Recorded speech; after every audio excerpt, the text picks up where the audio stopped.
Hey, it's Greg here with MaritimeGardening.com, and I told people I'd do another video on these sort of improvised vices. This is a vice that you would use if you were trying to shape a tree into something resembling dimensional lumber. This is spruce. I got lots of this lying around my land. This is just what they call a dead standing tree, a tree that had died while it's standing up.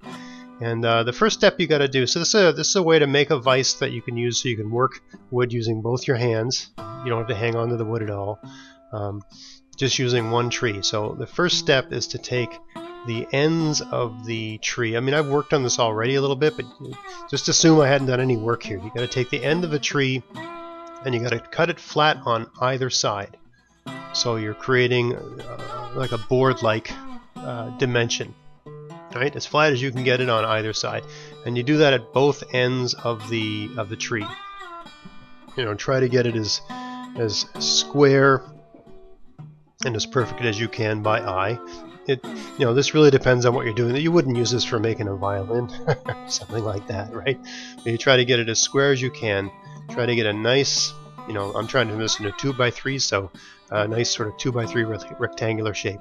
And then you take a standing tree, and you can use a live or a dead tree. This tree is dead, but even if it was live, making a little cut onto a little wound on a live tree, a spruce tree anyway, isn't going to kill the tree. It'll just sap will flow and it'll seal that up and it'll be fine. But anyway, this tree is dead. So what you want to do is you want to create a flat plane on one side of the tree.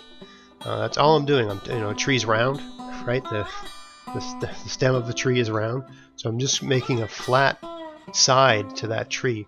And the reason you're making it flat is so you can put the board. I've never seen this approach anywhere. It's very task specific. It's specific to taking a tree and trying to shape it. But you've made a flat side to the tree, and you're putting the flat end of the actual log you're working on against the tree, so that it'll stay in place. It won't roll off either side of the standing tree, right? And then what you want to do is get some rope. Now, I've got 3 hand spans of rope here. That's a good working length of rope, so that might be 18 feet, right? All I've done was, I've doubled the rope up, I've made a bite in the rope, and I've passed the working end through the bite, like that, right? So it's a really simple way to make a kind of cinch knot, but in a way that it will not, it's easy to untie. And you've got the flat part married up with the flat part of the working log against the flat part of the standing tree, and you got to clean up your lines a little bit like that. And you notice how I'm making this knot down maybe 3 feet from the top. So this allows you to work the lower half of one side of the working tree, and you can see it sort of bend in a little bit, and it's that tension that gives it that sort of nice vice effect.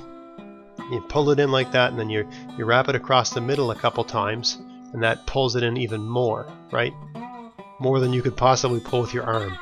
You're taking advantage of the physics of the rope, and then all you do is just pass it through like I'm doing there, and make a half hitch. I've got a video on knots if you want to learn about what a half hitch is. I'm sure there's plenty of videos on YouTube of what a half hitch is. It's one of the most basic and one of the most useful knots you can learn. And a lot of even complicated knots are just variations on half hitches. The great thing about a half hitch is it's easy to undo. You can see I just undid the thing right now. I had that tied so tight you could chop on that with an axe all day and it would never move, but I realized I had the wrong side out. Right? This allows you to work on the outside lower half of the working log, right? The one I'm going to actually work on. So I just flipped the thing over because I had the wrong side facing out. Out would be to your right if you're looking at the right side of the working log.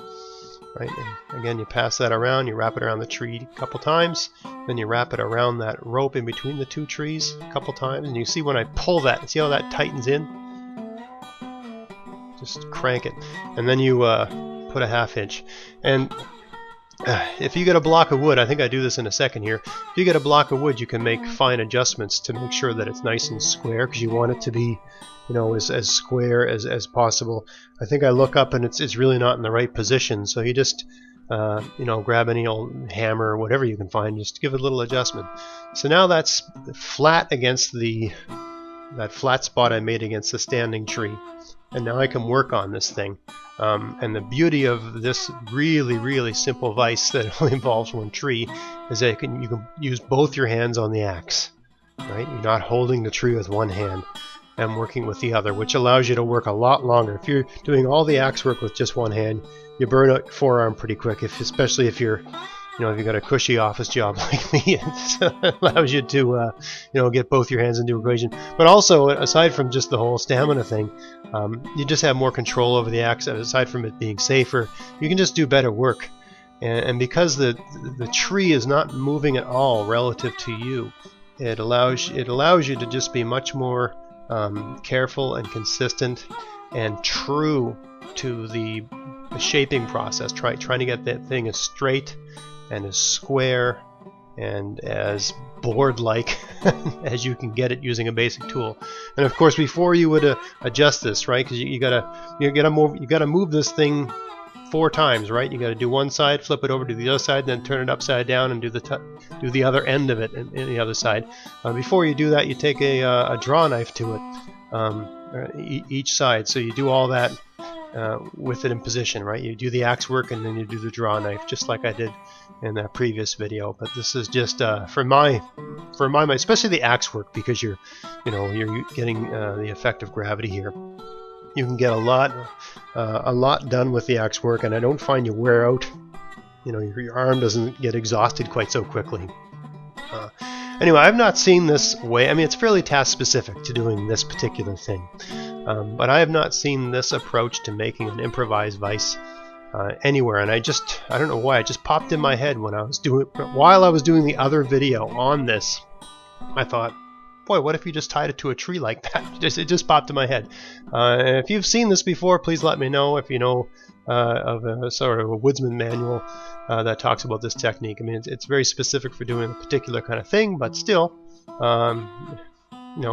pretty simple, pretty easy, not hard to learn, and really does allow you to get the work done. So anyway, I hope you found that interesting, and if you did, please like, share, subscribe. Check out my podcast, maritimegardening.com, and until next time, get out there, get at it, have fun outside, have fun in your garden. Thanks for watching.